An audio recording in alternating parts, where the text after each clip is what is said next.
Hi folks, Dr. Harcourt here. I'm going to go over some important things as to what's happening when you get a chiropractic adjustment. If we look at the chart, basically the brain runs everything in the body. The more that it's connected to the things that it runs, the better your body runs. So the real powerful part about chiropractic is obviously in the beginning we want to get rusty hinges moving better. We want to get better alignment. We want to get you feeling better, but the real power in chiropractic is getting the brain better connected to what it runs so you're healthier. That's where your proactive care makes a lot of sense. In the beginning, however, we have to improve the biomechanics of the spine, get the pressure off of the nerves, get the bones aligned properly, get the brain better connected. That's called turning your light on, right? It's not much different than the wire going to your light bulb. If the wire to your light bulb is not connected properly, or the switch is turned down like you have in a living room, then obviously the light's not going to be as bright.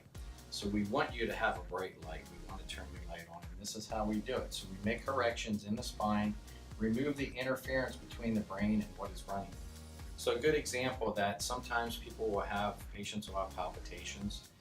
They get these flutterings in their chest, and some people diagnose that as anxiety, but it can be a subluxation of the middle back. So we make a correction here, and all of a sudden the nerve energy, it's actually electricity, is improved to the heart and to the lungs, and they have less palpitation.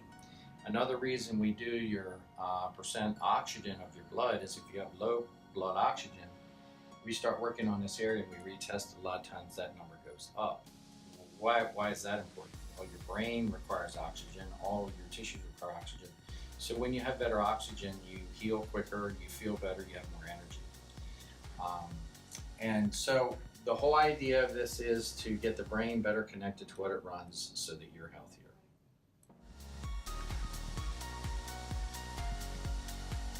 So what does the laser do?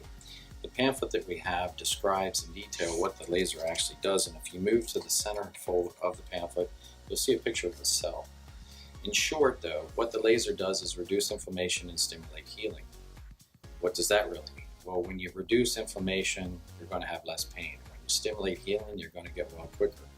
So we find with the laser, patients need half the amount of treatments generally that they would need if they didn't get laser. So it speeds your healing up, it reduces the inflammation, it stimulates the cells.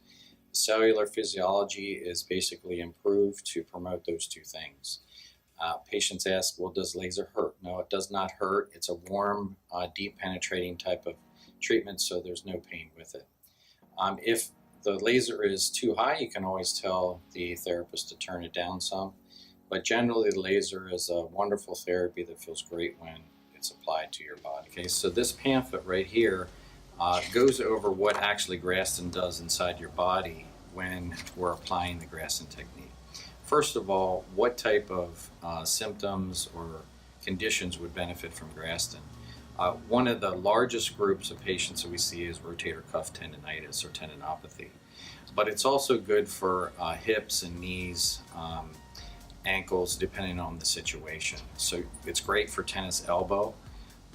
So there's a lot of conditions that respond well to Graston, thereby not necessitating an injection, a surgery, or strong medication. So there's a benefit to a non-invasive procedure.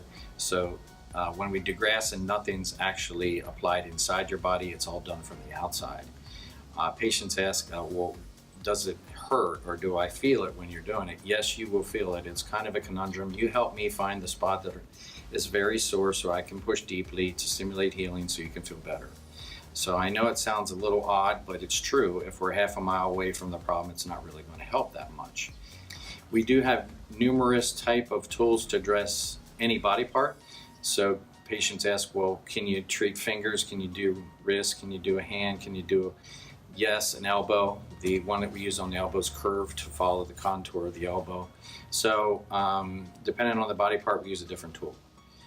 We do use the Graston instruments, and we're also certified through Graston.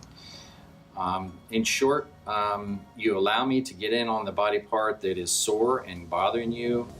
to push deeply to stimulate healing on that particular tendon, muscle, or ligament. And that's the short story for Graston technique. Thank you.